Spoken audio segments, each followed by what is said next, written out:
श्री स्वामी समर्थ.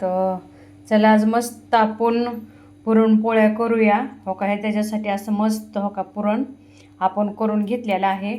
आणि हो का इथं कणिक तिंबलेले आहे. तर हो का एकदम मऊ लुसलुशीत कणिक झालेले आहे.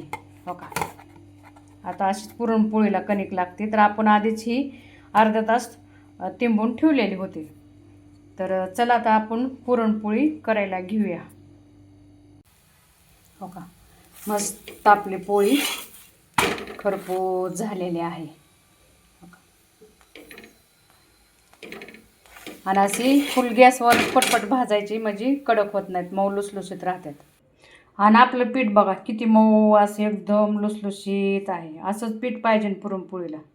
बघा आपण दुसराही उंडा करून घेतलेला आहे असा. तर आता हलक्या हातानं लाटून घेऊया. हो का, आपली दुसरी बी पोळी अशी मस्त झालेली आहे. तर आता टाकून घेऊया आपण. हो का, आता आपण टाकून घेतलेले आहे मस्त पाहिजे अशी.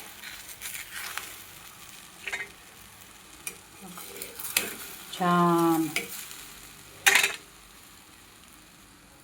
तर आता आपण उलटून घेऊ. आपण हातानं पोळी उलटतोय. आपली पोळी उलटून घेतलेली आहे.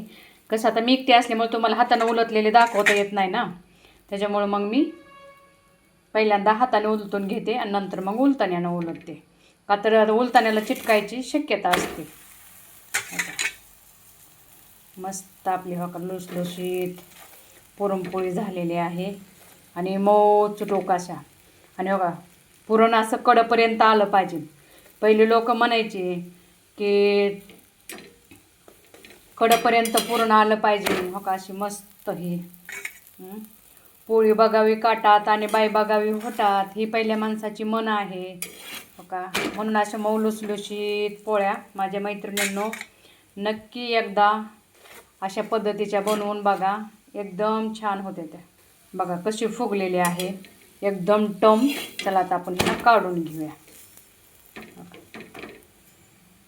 हो का, आपला तिसराही उंडा झालेला आहे. तर आपण हिला लाटूया. आणि आपण ही ना हो का अशी फिरवून लाटतोय. जास्त असे खालवर म्हणजे आलटून पलटून करत नाही. हो का, असं कापड फिरवूनच आपण बेलण्यानं लाटून घेतोय. हो का, आपली आता हे पण झालेले आहे. तर आता आपण हिला टाकून. हो का, आपली कशी मस्त अशी फुगलेली आहे. तर हिला पलटून घेऊया. हो का, हे पण आपली पोळी मस्त फुगलेली आहे. मग आपली हो का ही पण पोळी कशी फुगली टम. हो का, ही आपली छोटी बी कशी फुगली. हो का, माझ्या मैत्रिणींनो 5 पोळ्या झालेल्या आहेत आणि अशा मऊ लुसलुशीत. तुम्हाला जर माझे पुरणपोळीची डिश आवडली असेल तर कमेंट करा, फॉलो करा, सबस्क्राईब करा.